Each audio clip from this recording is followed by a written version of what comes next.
This is my first gardening video about my first David Austin rose, and I wanted to tell you a little bit about it, why I chose it, how I planted it, and how the experience is going so far. Hope you enjoy this video.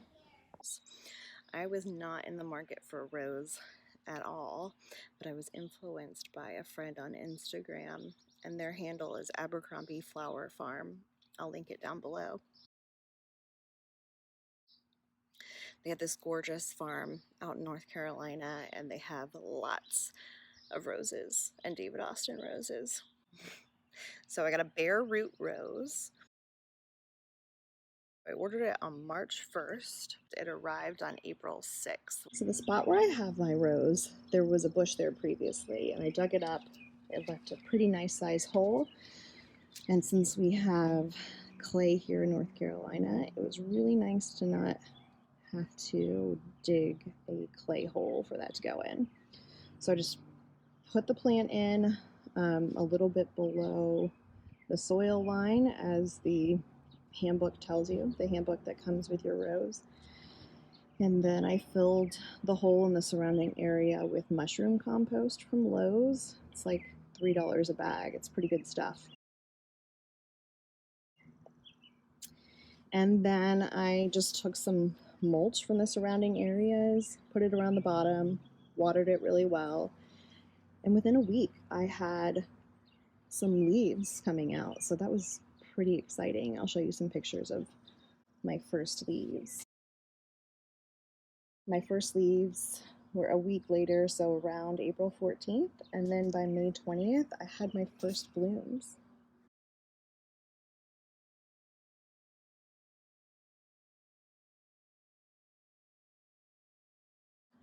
And 12 flower buds. I mean, a dozen roses. That was pretty exciting.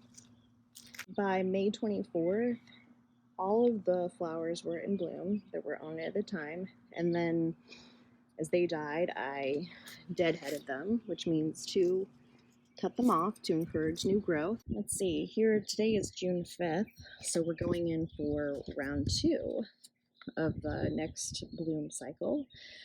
And as I said, I've got 8 buds that I can see so far. I wouldn't be surprised if more come up.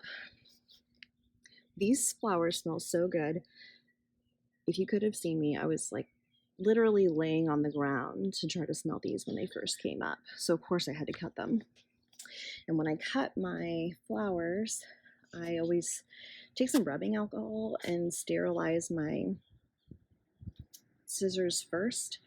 So just so that I don't introduce any bacteria that may have been on them from another plant or just from sitting in the container that I have them in. So I use this stuff.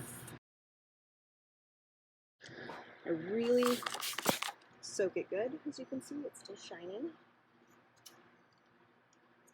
When I first started using the spray was when the buds started coming out, and those aphids were on it right away. I mean, these whole buds were covered in little green bugs. Those are the aphids, and they will eat up new growth and they'll munch on it until there's nothing left. So you really want to make sure you have a good spray. I do this once a week. And as far as my watering schedule, it's once a week unless it's really warm outside, and I'll be able to tell that it needs some water when these kind of start to droop like that.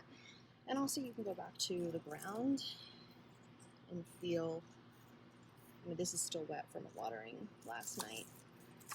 I put mulch on top because that helps retain the moisture in the soil. You can use this kind of mulch, pine straw, pine bark, anything like that. So this is the David Austin rose food. It smells terrible. Has these little granules that kind of look like rabbit food. I spread this out when I started to see leaves on my plant, which was actually a week or 2 after I planted it.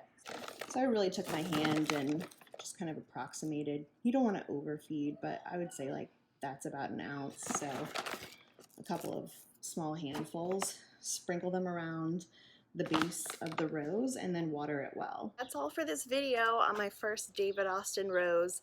I have lots of stuff to show you guys because I'm obsessed with my plants and flowers.